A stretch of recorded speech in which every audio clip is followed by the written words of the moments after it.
Fairfield. She she is a respiratory therapist at a major hospital in Sacramento, correct? Yes. Okay. Did you pause? So Oh, I sorry. am here talking to you to just kind of give us some ins and outs on how to be safe, what we are doing that is correct, what are we doing that is not correct. So Melissa, really quick, start with the face mask. I know there's two different types and why we're wearing them and why people are thinking they're safe, but they're really not.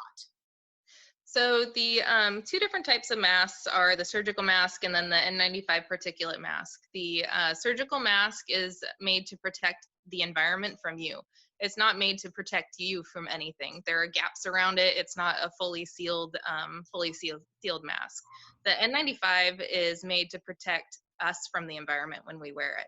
So the times when it's most appropriate to wear an N95 is really for hospital workers when we're taking care of these patients and they're on high flow oxygen, and the high flow oxygen will create aerosolized particles, and they're millimoles. They're teeny tiny, and that's why the N95s are used in the hospital. Someone out in the general public is not going to experience that size of a molecule, and wearing an N95 out in the public doesn't appear to be very helpful. And like you were saying, please keep those to the first responders, and because there is such a low supply. Yes, and hospitals on the East Coast are actually having to re-sterilize these masks, which is a land we've never been to before. These are single-use devices, usually just one time, and they're actually having to learn how to sterilize these devices so they can be used because doctors are using the same mask for up to 10 days. We're very fortunate in California that our surge that has been predicted has not hit. Hopefully it will just taper off and our social distancing is working. Hopefully we do not see a surge of people after Easter who got together for Easter dinner. That's my concern. I think if we get through Easter, hopefully things will calm down.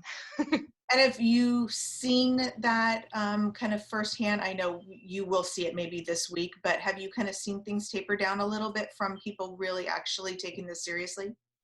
Yeah, I mean, you can look on the CDC website and follow the cases, and we're not tapered down yet, but we're not exponentially exploding the way that New York and New Jersey and other parts of our country. It was just just exponentially worse each day, and right now we seem pretty steady, not quite yet decreasing.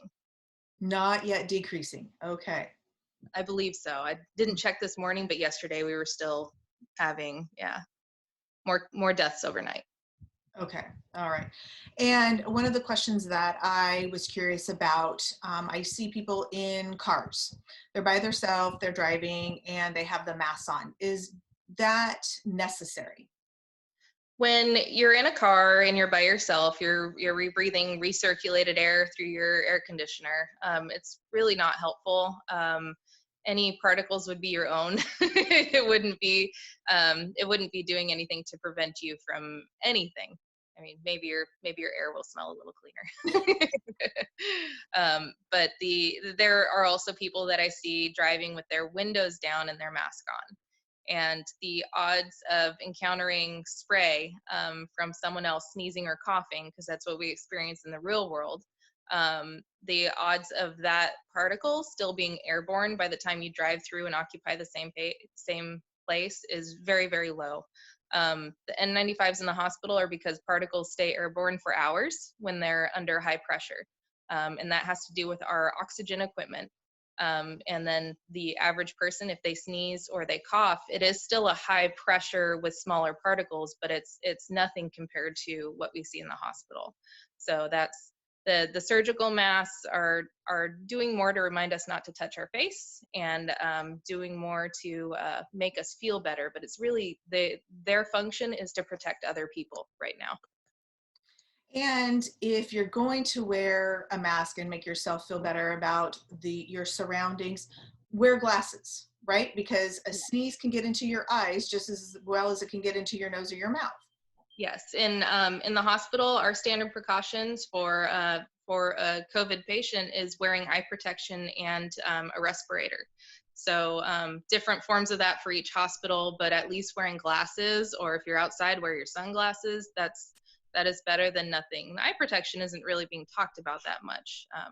So I think that needs a little bit more attention. Well, that's what I was thinking too. Yeah, because that's how it's an orifice that can get in there. Yes. It's a sneaky bugger. So I know everybody probably knows the symptoms and things like this, but can you just really quickly go through what somebody, if they have symptoms of something, what it may be? Like you had mentioned the stomach, and that's not really talked about a lot. Any other little tidbits?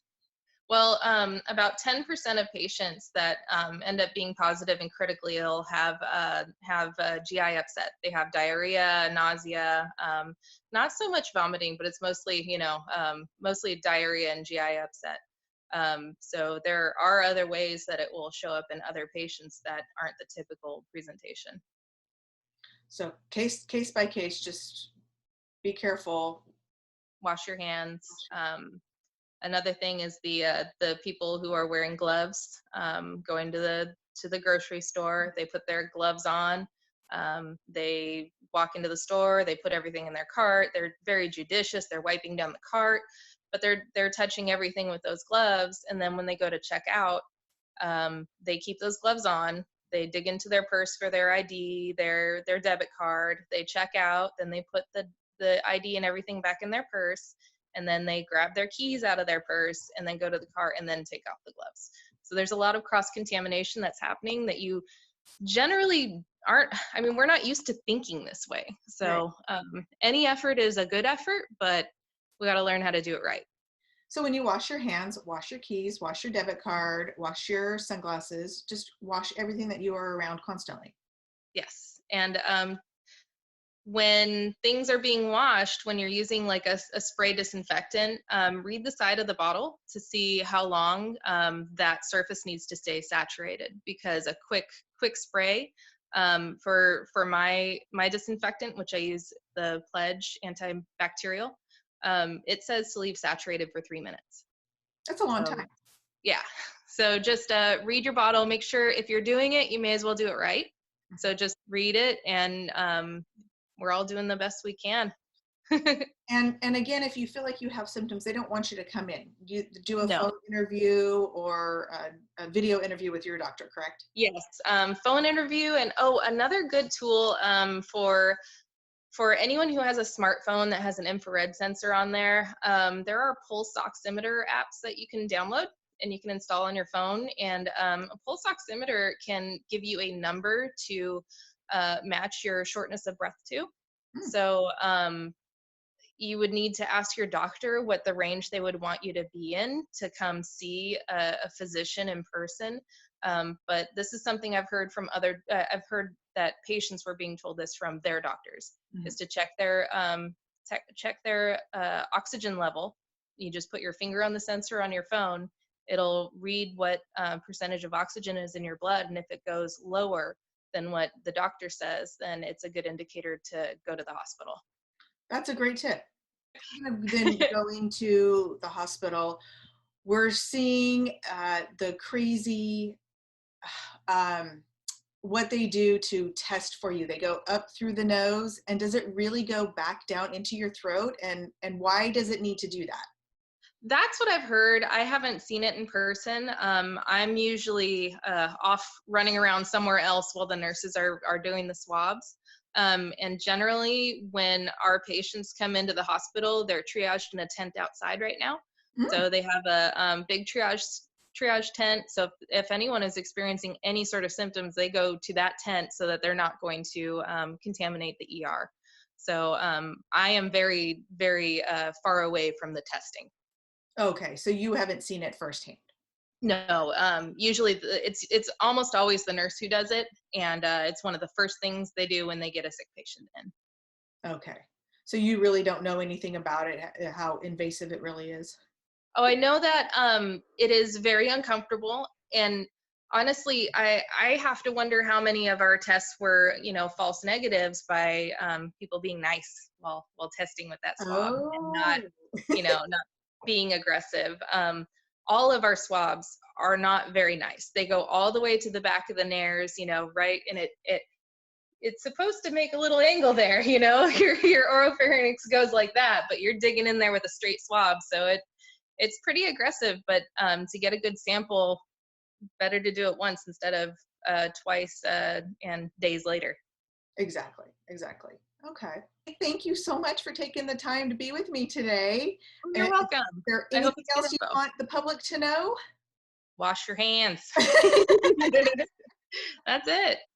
Oh, all right, Melissa, thank you so much. I appreciate it. Thank you. Okay, bye.